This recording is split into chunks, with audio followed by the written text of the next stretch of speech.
حضور کریم صلی اللہ تعالی علیہ وسلم کی تشریف آوری کے 12 ربیع الاول کے دن جناب ابو بکر صدیق رضی اللہ تعالیٰ عنہ کی زندگی میں خلافت میں 2 مرتبہ 12 ربیع الاول آیا، جلوس نہیں، جشن نہیں۔ فاروق اعظم رضی اللہ تعالیٰ عنہ کی خلافت کے دور میں 12 مرتبہ 12 ربیع الاول کی تاریخ آئی، مدینے کی گلیوں میں کوئی جلوس نہیں۔ حضرت عثمان ذی النورین رضی اللہ تعالیٰ عنہ کی خلافت کے دور میں 12 سال تک 12 دفعہ ربیع الاول آیا، مدینے کی گلیوں میں کوئی جشن جلوس نہیں۔ حضرت علی رضی اللہ تعالیٰ عنہ کی خلافت کے دور میں 5 مرتبہ 12 ربیع الاول آیا، کوئی دور نہیں، کوئی جلوس نہیں، کوئی جشن نہیں۔ سیدنا امیر معاویہ رضی اللہ تعالیٰ عنہ کی خلافت کے دور میں 12 ربیع الاول 19 مرتبہ آیا، مگر کوئی جلوس نہیں۔ السلام علیکم پیارے دوستو، آج پھر سے ہم آپ کے لیے ایک بہت ہی پیارا بیان لے کر حاضر ہوئے ہیں۔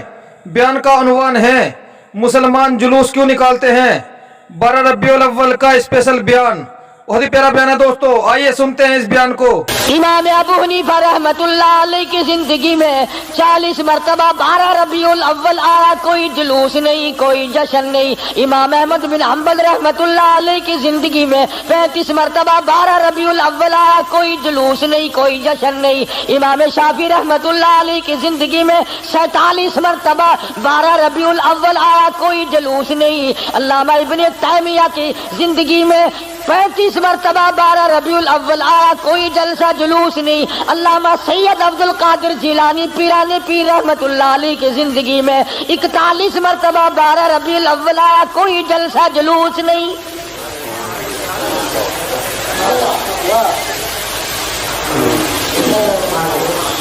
سلطان عالمگیر رحمت اللہ علیہ ہندوستان کا بادشاہ ہے، اتنا بڑا متقی پرہیزگار ہے، ساری زندگی میں ایک رات بھی تہجد کی قضا نہیں ہوئی، مگر 12 ربیع الاول کا جلوس دلی کے بازار نے دیکھا نہیں، چاندنی چوک میں سے کبھی گزرا نہیں، خواجہ شمس الدین التمش کی زندگی میں نہیں گزرا، سلطان عالمگیر کی زندگی میں نہیں نکلا، ناصر الدین محمود کی زندگی میں نہیں نکلا، غیاث الدین بلبند کی زندگی میں جلوس نہیں نکلا۔ اور تمہیں آج بھی کی میں بات بتلاؤں، قائد اعظم کے ہوتے ہوئے پاکستان میں جلوس نہیں نکلا، خواجہ ناظم الدین کی حکومت میں 12 ربیع الاول کا جلوس نہیں نکلا، ایوب خان کی حکومت کے موقع پر 12 ربیع الاول کا جلوس نہیں نکلا، یحییٰ خان کی دور میں نہیں نکلا، یہ بھٹو نے شروع کیا اور ضیاء الحق نے آگے بڑھ کر اس کی تکمیل کی۔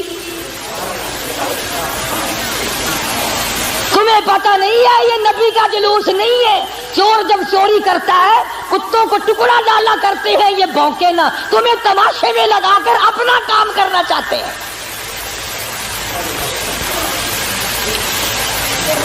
تم جتنے ایمانداری سے مسجد میں بیٹھے ہو، خانے خدا میں بیٹھے ہو، قبلہ رخ منہ کیے بیٹھے ہو، باوضو بیٹھے ہو، ایمانداری، اور جلوس نبی کا اور گانے کنجریوں کے،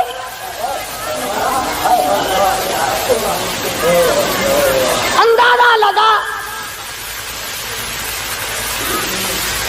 امام الانبیاء محبوب کبریا حضرت محمد مصطفیٰ صلی اللہ تعالی علیہ وسلم کے دین کا مذاق نہ اڑاؤ، تماشا نہ بناؤ، کہیں تم ڈوب کے مرو، تماشا دنیا دیکھے۔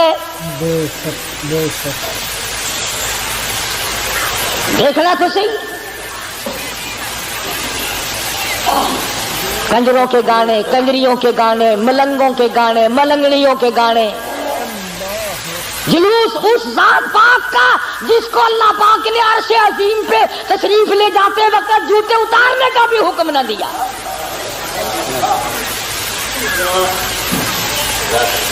اس نبی کا جلوس، تم درود پاک پڑھو، تم قرآن پاک کی تلاوت کرو، تم اللہ اللہ کرتے چلو، تم استغفار کرتے چلو، اصل میں تم جان کے نہیں کرتے۔ اگر تم یوں کرو گے تو پھر یہ للے تڑلے تمہارے قریب آئیں گے کیسے؟ یہ چرسی، یہ فمی، یہ بھنگی، یہ شرابی آئیں گے کیسے؟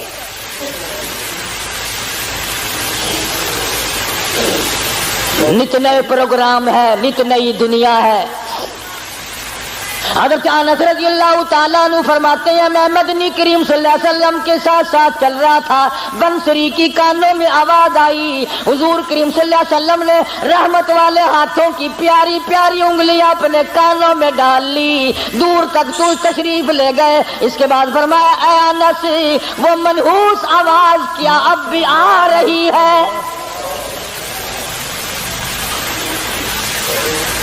حضرت انس کہتے ہیں کہ 3 مرتبہ حضور کریم صلی اللہ علیہ وسلم نے مجھ سے پوچھا، یعنی انگلی نکال کر یوں سن کے بھی تو نہیں دیکھا کہ آ رہی ہے کہ نہیں۔ صحابی سے پوچھا، صحابی کہتا ہے جب میں دور ہم چلے گئے میں نے عرض کیا یا رسول اللہ اب نہیں آتی، آپ نے انگلیاں نکال لی اور فرمایا انس میری قوم میری امت جب گانے بجانے میں مستغرق ہو جائے گی خدا کی زمین پھٹ کر پھر لوگوں کو نگل جایا کرے گی۔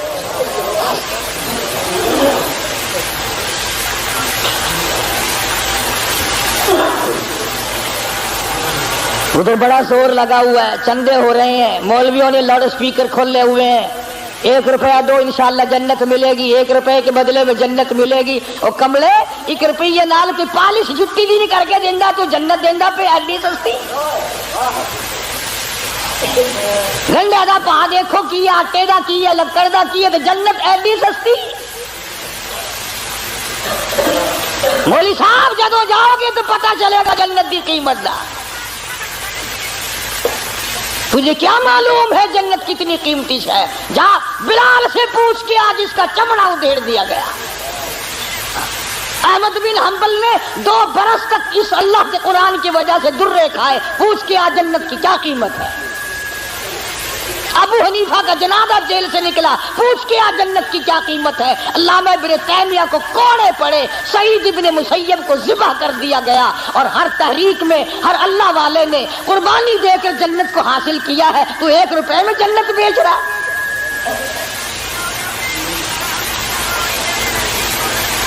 اللہ پاک کی ذات بھی بڑی بے نیاز ہے، وہ اس پہ قادر تھا کہ ولادت پیدائش کا دن کوئی اور ہوتا، کوئی اور مہینہ کرتا، اور وفات کا کوئی اور دن کوئی اور تاریخ ہوتی۔ اللہ اکبر اللہ اکبر۔ اس بے نیاز کی بے نیازی تو دیکھو کہ پیدائش کا دن بھی وہی اور مہینہ وہی اور وفات کا بھی وہی۔ عموماً دنیا میں ایسا نہیں ہوتا کہ جس دن پیدا ہو اسی دن مرے آدمی، بڑا مشکل ہوتا ہے، مگر مدنی کریم صلی اللہ تعالی علیہ وسلم کی ولادت پیدائش بھی 12 ربیع الاول کو اور وفات شریف بھی 12 ربیع الاول کو۔ اللہ پاک جانتا تھا مسلمان تماشا بنائیں گے، جشن بنائیں گے، جلوس نکالا کریں گے، اس لیے فرمایا اگر نبی کی آمد کی خوشی منائیں گے تو وفات کا غم سامنے آ جائے گا، اگر وفات کا غم ان کو نڈال کرے گا، ان کو تباہ کرے گا تو آمد کی خوشی سامنے آ جائے گی۔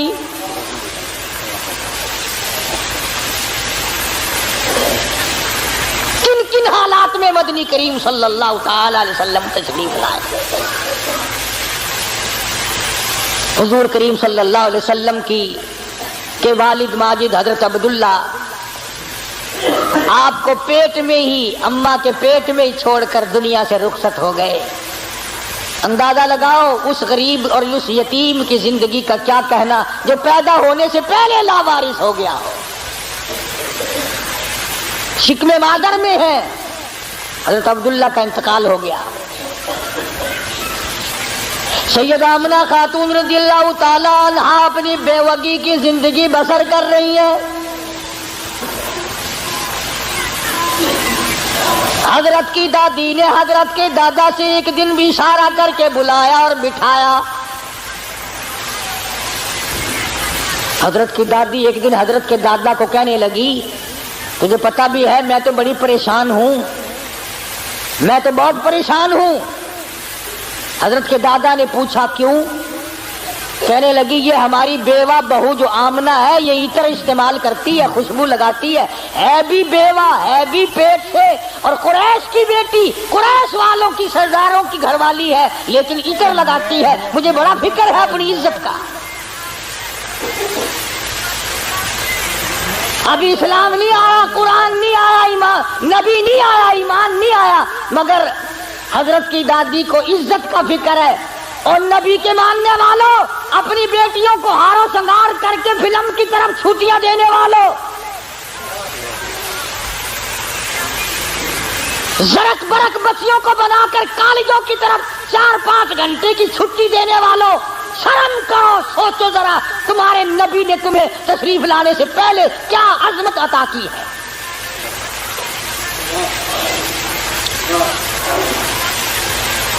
حضرت کی دادی کہنے لگی میں تو بڑی پریشان ہوں، حیران ہوں، کیا کروں؟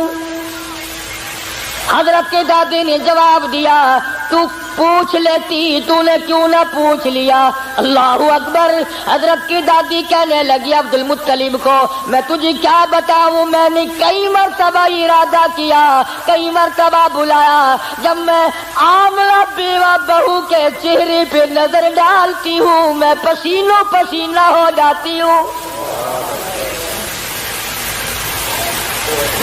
مجھ پہ اتنا روب پڑ جاتا ہے، میں تو اس کی صورت دیکھ نہیں سکتی، اتنی چمک ہے، اتنی دھمک ہے، اتنا جلال ہے، اتنا روب ہے، بلاتی ہوں پوچھ نہیں سکتی، بول نہیں سکتی، عورت ساتھ ہوں، میں تمہیں کہتی ہوں تم مرد ہو تم پوچھ لو۔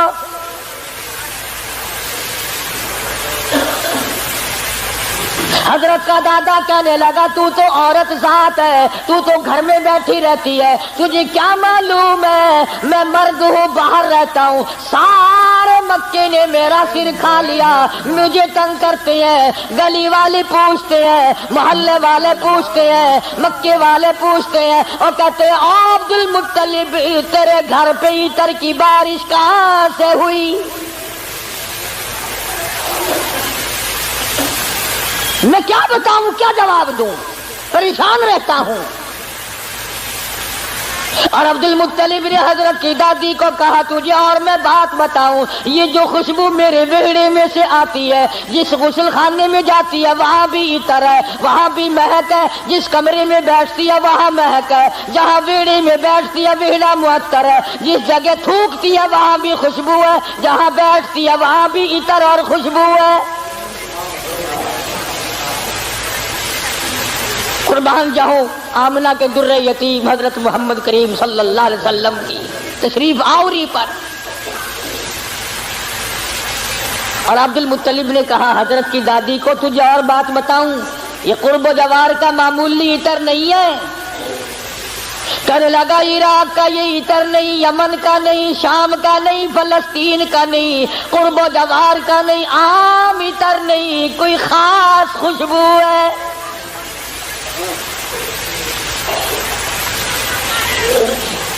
حضرت کی دادی کہنے لگی پھر پوچھ لو۔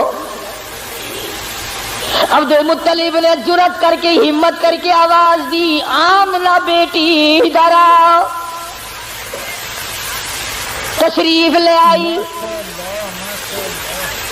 اس ماں کی عظمتوں کا کیا کہنا جس کے پیٹ میں 9 مہینے تک امام الانبیاء نے بسیرا کیا۔ تمہیں حضور صلی اللہ علیہ وسلم کی خواب میں کبھی زیارت نہیں ہوئی، قیامت میں بھی پتہ نہیں ہوگی کہ نہیں۔ آمنہ وہ مبارک مائی ہے جس کے پیٹ میں یعنی پوری کائنات نسوانی میں حضرت حوا سے لے کر قیامت تک کی ساری دنیا کی عورتوں میں، مائیوں میں، زنانیوں میں، مستورات میں، خواتین میں، تمام کے تمام پر جب مالک کائنات نے نظر ڈالی تو حلیم آمنہ پسند آ گئی۔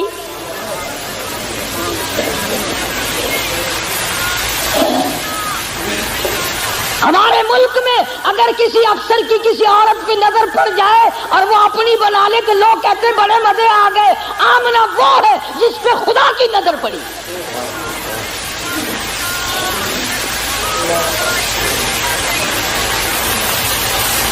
نہ ایسا نبی آنا، نہ ایسی مائی آنی، نہ پہلے تھی نہ اب ہے نہ ہو سکتی ہے۔ سبحان اللہ۔ یہ چاروں طرف کے جو مسجدوں میں آپ کو غزلیں سناتے ہیں نا، کبھی ان سے پوچھا تو کرو کہ حضرت آمنہ کا مقام کیا ہے؟ پوچھا تو کرو۔